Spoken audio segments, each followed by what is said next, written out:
اعوذ باللہ من الشیطان الرجیم بسم اللہ الرحمن الرحیم السلام علیکم ورحمۃ اللہ وبرکاتہ۔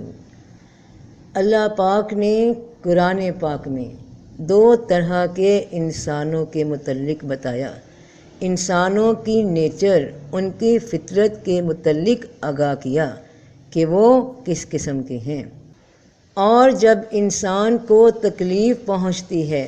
تو لیٹے اور بیٹھے اور کھڑے ہونے کی حالت میں ہمیں پکارتا ہے، پھر جب ہم اس سے اس تکلیف کو دور کر دیتے ہیں تو اس طرح گزر جاتا ہے گویا کہ ہمیں کسی تکلیف پہنچنے پر پکارا ہی نہ تھا۔ اس طرح بے باکوں کو پسند آیا ہے جو کچھ وہ کر رہے ہیں۔ یہ تو ذکر ہوا پہلی قسم کا، اور دوسری قسم کے انسان کون ہیں؟ ان کے بارے میں اللہ پاک فرماتے ہیں کہ جن کی دعائیں، جن کی پکار وہ پوری کرتا ہے، برکت عطا کرتا ہے اور بھی نوازتا ہے، وہ لوگ کون ہیں؟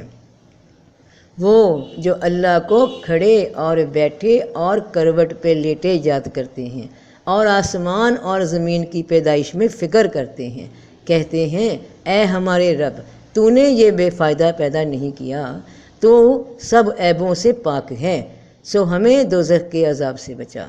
یہ بھی کھڑے بیٹھے اٹھے اللہ کو ہی یاد کر رہے ہیں، انہی لوگوں کی طرح، مگر فرق یہ ہے کہ وہ صرف وقت پڑنے پہ، تکلیف پڑنے پہ، مصیبت آنے پہ یاد کرتے ہیں، مگر یہ لوگ وہ ہیں جو اللہ کی نشانیوں میں صبر اور شکر کے ساتھ غور و فکر کرتے ہیں، سمجھنے کی کوشش کرتے ہیں کہ اللہ ہم سے کیا فرما رہے ہیں، اور کہتے ہیں کہ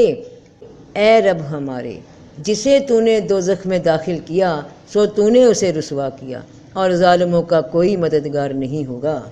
وہ جانتے ہیں کہ اللہ کارساز ہے، اللہ ہی کارساز ہے، اس کے بغیر کوئی مددگار نہیں انسان کا۔ جو کہتے ہیں کہ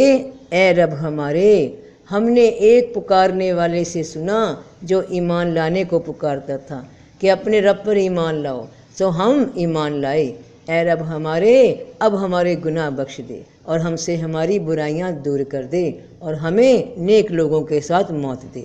اور کہتے ہیں کہ اے رب ہمارے، اور ہمیں دے جو تو نے ہم سے اپنے رسولوں کے ذریعے سے وعدہ کیا ہے، اور ہمیں قیامت کے دن رسوا نہ کر، بے شک تو وعدے کے خلاف نہیں کرتا۔ اللہ نے وعدہ کیا اپنے رسولوں کے ذریعے، قرآن میں ہے کہ زمین پہ وہی لوگ خلیفہ ہوں گے، وہی زمین کے وارث ہوں گے جو نیک ہوئے۔ تو یہ جو ایمان لائے انہوں نے اقرار کیا کہ رب ہی ہمارا مالک ہے، اور پھر اس کے بتائے حکموں پر عمل کیا، تو پھر ایسے لوگوں کی ہی اللہ نے دعا قبول کی کہ میں تم میں سے کسی کام کرنے والے کا کام ضائع نہیں کرتا، خواہ مرد ہو یا عورت، تم آپس میں ایک دوسرے کے جز ہو۔ پھر جن لوگوں نے وطن چھوڑا اور اپنے گھروں سے نکالے گئے اور میری راہ میں ستائے گئے اور لڑے اور مارے گئے، البتہ میں ان سے ان کی برائیاں دور کر دوں گا اور انہیں باغوں میں داخل کروں گا جن کے نیچے نہریں بہتی ہوں گی۔ یہ اللہ کے ہاں سے بدلہ ہے اور اللہ ہی کے یہاں اچھا بدلہ ہے۔ ایسوں کی دعائیں سنی جاتی ہیں، ایسوں کی دعائیں سنی جاتی ہیں جو اللہ کی راہ میں ڈٹے رہتے ہیں، جو اپنے نفس کے ساتھ جنگ کرتے ہیں، جنہوں نے نفس کو ان خواہشات سے روکا جو اللہ کی نافرمانی کی طرف لے جاتی ہیں، جو شکر گزار ہیں، جو صبر کرتے ہیں۔ یہ لوگ کہ اگر جنہیں اللہ کی راہ پہ قائم رہنے میں لوگوں نے ستایا، پریشان کیا، جینا حرام کیا، تب بھی اپنی راہ سے نہیں ہٹتے، کسی بھی دنیاوی فائدے کے لیے نیک عمل کرتے رہتے ہیں، تو ایسے ہی لوگوں کی اللہ دعائیں قبول کرتا ہے اور اس جہان میں بھی اچھا صلہ دیتا ہے، اور اس جہان میں بھی اللہ کے ہاں نیک بدلہ ہے۔ فی امان اللہ۔